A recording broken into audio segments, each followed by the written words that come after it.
Welcome back to Rank the Movies. It is week 2 of Remakeathon. Remake months. I don't have a title for what this entire overarching... Let's talk about some movies. Last week we talked about Casablanca and its remake, Barbed Wire, which, who knew that was a remake of something? This week I'm looking at something a little easier to get your head wrapped around, and that is 13 Ghosts from 1960 and 13 Ghosts from 2001. It's a lot easier when they share the same name. First off, I'm going to say I love 13 Ghosts from 2001. To me, that is a classic horror film from my young adulthood, because I was in my early teens when that movie came out, so that's a classic one for me. I've always enjoyed that film, and I watch it again and again and again. I love it. The original 13 Ghosts, I did not see until I decided to do it for this video. I've been wanting to watch the original, and this seemed like a great opportunity to watch it. Like, I'm just going to make myself watch it so I can talk about it in a video. Sweet. I said we had 4 weeks of 1960 movies. 13 Ghosts did come out first. I don't recall the exact date offhand, but I had to look up specific dates for this one and the next 3 movies we're talking about because, well, they all came out in the same year and very close to each other, like the same year within like 3 months. So, let's get into this. The original 13 Ghosts was made by William Castle. William Castle was a great horror movie guy. He loved gimmicks in his horror movies. He made one called The Tingler, where he literally installed boxes in theaters that made people feel like they were getting a tingle from underneath them. 13 Ghosts is no different than that. For 13 Ghosts, in the original format in theaters, when a ghost was on screen, you had the option to believe in ghosts or disbelieve in ghosts. Now, of course, the version I watched only gave me the option to believe in ghosts, but it's still cool that they kept everything in there, like an opening with William Castle actually explaining how the stupid thing works. It's basically 3D glasses, except instead of having a red eye and a blue eye, you have a red lens and a blue lens. If you believe in ghosts during the scenes where they show up, you look through the one lens, I believe it was the blue lens, and if you don't believe in ghosts, you look through the red lens. One would allow the ghost to be shown on screen, the other one wouldn't. I guess you could also just kind of watch the movie without the thing, but I think it gets all like fuzzy or something. Again, I watched a Blu-ray copy. It showed the ghosts. The scenes with the ghosts are a little wanky because of this feature. It's one of those things that was probably really cool back in 1960 when they first did it. It's hard to translate it into today. But anyways, 13 Ghosts is about an old rich guy dies. He leaves his house to his family. Well, his closest living relatives. And his house is infected by, you guessed it, 13 ghosts. These ghosts range from friendly to malicious, and there's a lion. There's a ghost lion. This movie has a ghost lion.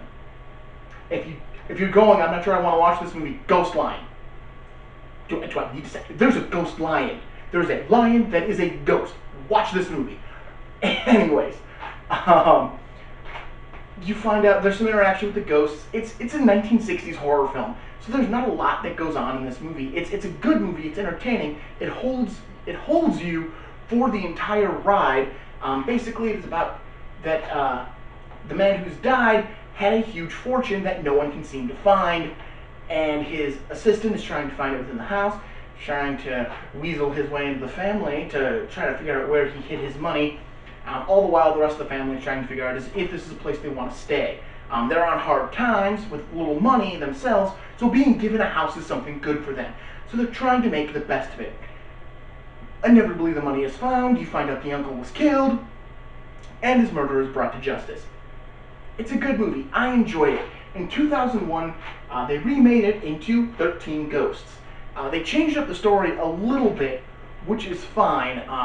I know the names of the sequel far better than I do the original, though the family's last name in the original, yeah, it's Cyrus. It's Cyrus in the original. I just never said it because I couldn't think of it until I started talking about moving on, the remake. 13 Ghosts.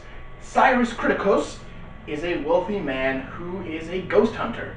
He is capturing ghosts for some nefarious purpose. He is killed while catching the 12th ghost that he needs.